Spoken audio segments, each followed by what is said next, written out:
How's it going, everyone? Welcome back to another episode of Buddy's House of Horror podcast. It is deep into the fall season. I hope you guys have been enjoying all of the videos that I've been putting out for the House of Horror so far. And today we've got another kind of short episode for you guys, maybe. I don't know how long I'm going to be recording at the time that I'm starting this. But we'll see how the episode goes. I'm going to be talking about Escape the Undertaker. It's a new WWE short film over on Netflix. And not only is it a short film, it is an interactive short film. Very, very similar to Bandersnatch. If you guys remember Black Mirror's Bandersnatch that came out a few years ago, it was a huge sensation. I really loved Bandersnatch doing it. Basically what it was, it's a film, or rather it was an episode of a show, but basically it is kind of like a choose your own adventure sort of thing. So it would be on Netflix, and at the bottom every once in a while it would pop up a decision that your character would have to make. And depending on what decision you make, it's what affects the story after that. And in Bandersnatch it was very, very complex. This is a lot more rudimentary than the Black Mirror Bandersnatch. This was definitely made for a different demographic, but we'll get into that in a little bit. But basically, every decision you make is what's going to affect the story. There's good endings, there's bad endings. And yeah, we're just gonna dive right into Escape the Undertaker. Just a little bit of a backstory about me and my wrestling background. I'm a casual wrestling fan, I guess I would say these days. I watch all the big pay-per-views, like the big four, and maybe a couple other pay-per-views here and there throughout the year, but I'm definitely not as big of a fan as I used to be. I just sort of fell off a little bit. It's just, not just WWE, but just wrestling in general isn't something that necessarily interests me as much today as it did when I was a kid, or even just a few years ago. I was huge into wrestling a few years ago. But right now, I'm just more of a casual fan of the product. And I would say, even if you're just a casual fan of the product, obviously, if you've never watched wrestling at all, like, this wouldn't make too much sense to you. But I think you could have fun. Everyone knows who The Undertaker is. So I think no matter what, this is something that's really for everyone, I guess. Obviously, it would be a lot more enjoyable for wrestling fans. But I think it's pretty open to everyone. Like, if you have children, it's not something that's too scary. And if you're a wrestling fan who's an adult, I can see this actually being somewhat of a good time to watch maybe once with your friends. Maybe have like a little drinking going on. Maybe be able to debate the decisions that you're going to make in the short film. But yeah, I would say it's definitely not made for me. It's not made for a 20-something adult just watching by himself. It's made more for kids, I would say. But I definitely think that if you're a wrestling fan, if you're an adult, you might be able to have a good time with it. It's cheesy, it's stupid, but it's fun. It's not very complex. It's not something that's going to keep you thinking or anything. With Bandersnatch, there was a lot of complex decisions that you had to make. It's very meta. This is very, very, as I said, it's very simple. None of the decisions that you're going to be making are stuff that's going to keep you up at night or wondering if you made the right or wrong choice, really. It's not something that you're going to go back and rewatch a million times, try to get all the good endings and stuff like that. I mean, you could. It's very short. It's very easy. You could. But it's not, like, it's unfair to compare it to Bandersnatch, but that's really the only thing I have to compare it to. Because it's one of the only other interactive films like this that are out there. But Escape the Undertaker, we'll get into the plot a little bit. Of course, this is a brand new short film, 2021. It was released a couple weeks ago. At the time of recording this, I'm recording this the day of Crown Jewel. So I don't know if Big E is still the champ when you guys are listening to this, but as of right now, it stars current WWE champion Big E, Xavier Woods, and Kofi Kingston as a tag team. They are the New Day. They're one of the most decorated tag teams in WWE history, and they're trying to escape The Undertaker. Of course, wrestling legend, absolute legend. I'm sure it was a real honor for them to actually be invited to do this, to work with someone like The Undertaker, and sort of work like a cinematic match with him a little bit. So I'm sure everyone involved was stoked to do this. So I'm sure it was a great production behind the scenes. I would have to assume. I don't know or anything, but I would assume, because you can tell by watching it that they were having a lot of fun, it looks like. It seems like everyone was having a lot of fun, so. But Escape the Undertaker was directed by Ben Sims. For a little plot synopsis, we got The Undertaker has set a trap for the decorated tag team The New Day at his mansion. What they don't know, The Undertaker's mansion is an extreme haunted house, packed to the brim with supernatural challenges. It's up to the viewers to decide the fate of these poor souls trying to survive the wrath of The Undertaker. Basically, I mean, the plot of this film is the New Day are going to The Undertaker's house in order to take his urn, to get more power, the power of positivity. The New Day are always trying to improve themselves, and they think this urn is going to bring them great power. But, of course, The Undertaker is not giving his urn up easy. So right from the beginning, it asks a question, like, right as soon as you start it. The very first question, it just says, are you brave enough to take my urn? And you have to answer, like, yes or no, basically. Like, it's worded differently. But it's basically a yes or a no.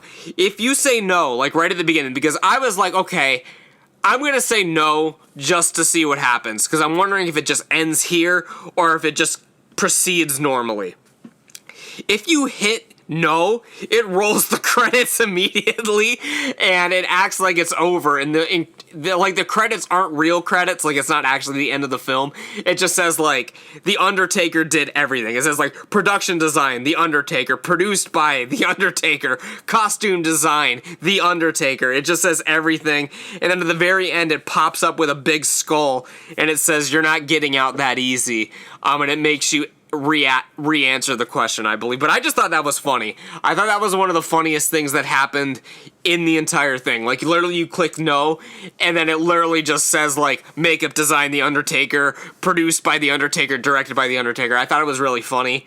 But then you get into the actual thing that starts right after that. So that's when the New Day's going up to the house, and that's when you start making your first decisions. You'll walk into the house, it'll ask you if you want, and there's three people in the New Day, obviously. As I mentioned, there's Xavier, there's Big E, and there's Kofi. So a lot of times there's like three choices. Sometimes there's only two, but a lot of times there's like three choices on what you can do. You can follow one of the members of the New Day. I decided pretty much always to do what Big E wanted to do, and that's because you gotta put current respect on the current WWE champion. So I hope he's still the champion after today. As I said, today is Crown Jewel. He could lose the title. I don't think that he should. I think he's been a good champion so far. But I usually went with the decision that he wanted to do in the film. So I would follow him. I would do what he would want to do in a particular scenario. I just thought that would be a good way to sort of go through the episode, and a lot of the time he was right in his decisions, so it also made logical sense to follow Big E, because at one point you're trying to find the urn. Upstairs you look, there's no lights going on. Downstairs you look, there's no lights going on, and then in the side room, which is where Big E wants to go, is like flashing lights and stuff. So it's like, okay, obviously I'm going to do the logical answer. So that's what I did. I'm not going to give away all the plot elements of it, because as I said, it's not very complex, it's not very long, so I would rather, if you guys were interested, just go ahead and do it. But there were a few fun references in there. At one point, they're downstairs, like, in a morgue, looking for, like, the keys, to get into the urn, and, like, they see a dead body down there, and the dead body is Isaac Yankem DDS, is who they find in the morgue, and that is a reference to, of course, the illustrious wrestler Kane, who was Isaac Yankem DDS, the dentist, before he got into Kane. Before that, he was like the Christmas creature, he was like some other things, but Isaac Yankem was one of his gimmicks, and it's a reference to that there in the basement. There's a little bit of Saw involved in this, there's a little bit of the Haunted Mansion involved in this, I got a little bit of Hellraiser vibes as well. It's just a mix of a lot of things. It's very child friendly, as I said. It's nothing that's going to keep your kids up at night or anything. It's really goofy. and it's hard, and here's my main problem with it. And I guess it's sort of a double-edged sword, I guess, because they could have done so much better with this whole thing as a concept, or you could argue that they knew their audience. You could argue that they knew a lot of people weren't really going to do this. This was just a fun little thing to do. It wasn't something that they wanted to invest a ton of money and a ton of time into. And you get that. You get it. It's fun. It's short. There's not too much going on here. But it makes you wish that they put a little more effort into this.